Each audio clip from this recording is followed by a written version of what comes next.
Yo, what up? Welcome back to another episode where I talk about some film photography gear and other stuff that I like this year. And if after you heard that sentence you're like, yes, daddy, I'm ready, give it to me, then this is the video for you, I guess.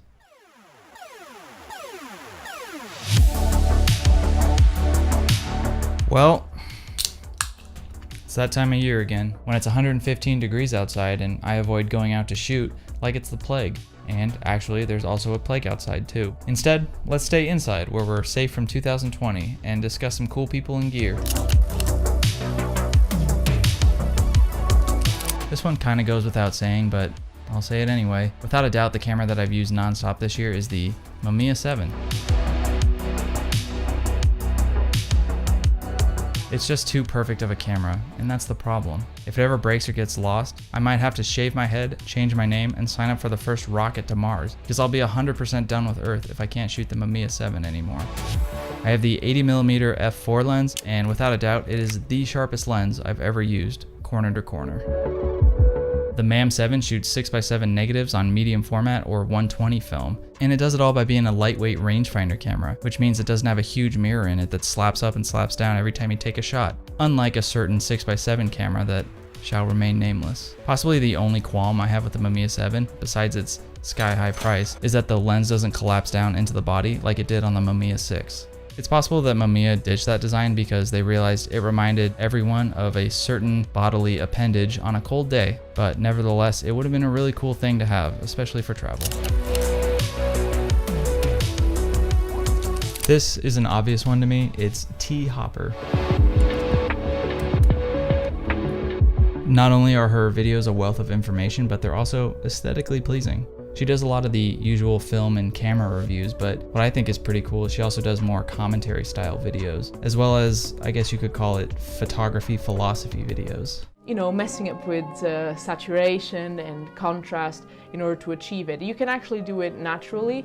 I mean, if you look at people like William Eggleston and, William Christenbry. I found myself recently studying and trying to understand the distinct style of certain painters, such as Edward Hopper, who I've been inspired by since, well, birth. So naturally, I found her Norman Rockwell video to be quite interesting. Wait, Edward Hopper, T. Hopper, correlation, distant relative, the mystery deepens. In her video, she breaks down Norman Rockwell's distinct style and how it could correlate to photography, or more specifically film photography with its hundreds of different emulsions. So go check out her channel if you're looking for more film photography YouTube in your life, and tell her to keep doing what she's doing because it's awesome and it's working. Hi, this is a channel about film photography, mainly.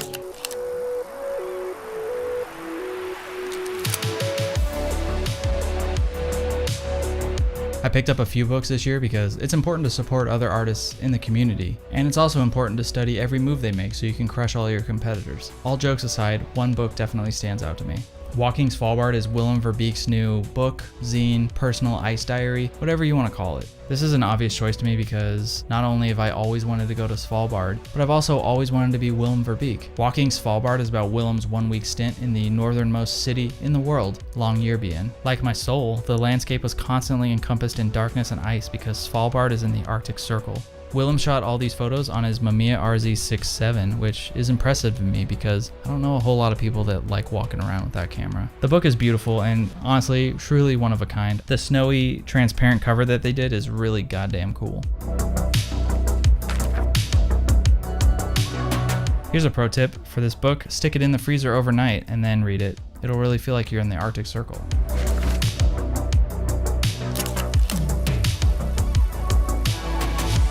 Without a doubt in my mind, it is the Arca Swiss geared tripod head. I was using a ball head for my tripod before I got this bad boy, but frankly, it was annoying the crap out of me. I have a lot of heavy cameras, including an 8x10 large format camera, and anytime I wanted to make minor adjustments, it was a huge pain in the ass. The ball head design, I think, is really good for getting composition set up really quickly, but it's not as good at small movements because you have to unlock every axis even if you only want to move one. That's just my opinion though. Please tear me to shreds in the comments. Now, this tripod head looked pretty intimidating at first with its all black metal design, but I found you just gotta stick with it and be persistent, like my high school bully who still texts me threatening messages to this day. The price tag on this beast is not pretty. I'll admit I dropped a brick in my pants the first time I saw it, But is it worth it? I think it depends on what you do. I do a lot of night photography, so I needed a good tripod and tripod head anyway. I found also that I like to make really small adjustments on a lot of my compositions, and this geared tripod head makes it easy to do so. I'm very glad to have it, and I would consider it to be one of the best pieces of gear I've ever used. So do whatever you want with that information. So this one kind of deviates from the film photography aspect of this video, but in a sense, I'm also looking for inspiring artists to get my lazy ass to do better. So I just couldn't not recommend Tomas Sanchez. His work is primarily traditional painting in oil and acrylic, but holy f*** is it cool. I mean, if anything, I'm recommending his Instagram because compositionally, he's got it all figured out. In fact, I'd go so far as to say he's on another plane of compositional existence and is merely looking down at us peons from the throne that he sits upon as lord of framing and design. The colors, the composition, the repeated patterns, the fantasy element, everything just works perfectly together. I imagine it's probably what it's like to explore the jungles of South America, but you know, on DMT. When I first stumbled upon his Instagram, I thought to myself, well, that's that. I should probably just quit all art forever. Seriously though, go follow him if you want to be inspired. The film photography project's Retrochrome. You all know that I'm a sucker for Rollei Variochrome, and this stuff may just be cut from the same cloth, or master roll. Either way, they look incredibly similar to the point where I don't really give a shit if it is in fact different. I will gladly turn a blind eye and shoot the crap out of it. I actually shot a separate video reviewing FPP Retrochrome, so I won't give you all the points here, but yeah, basically it's an expired government Ektachrome. I love the warm tones it produces and how it handles the color red.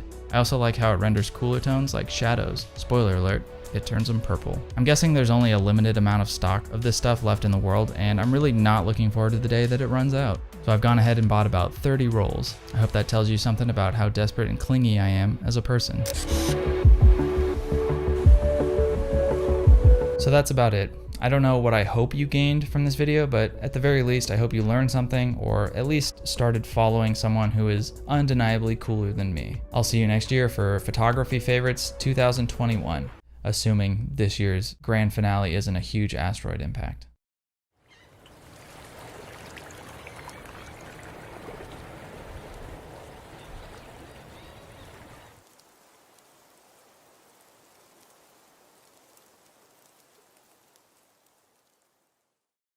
Where I talk about some film photography gear and other stuff that I like this year.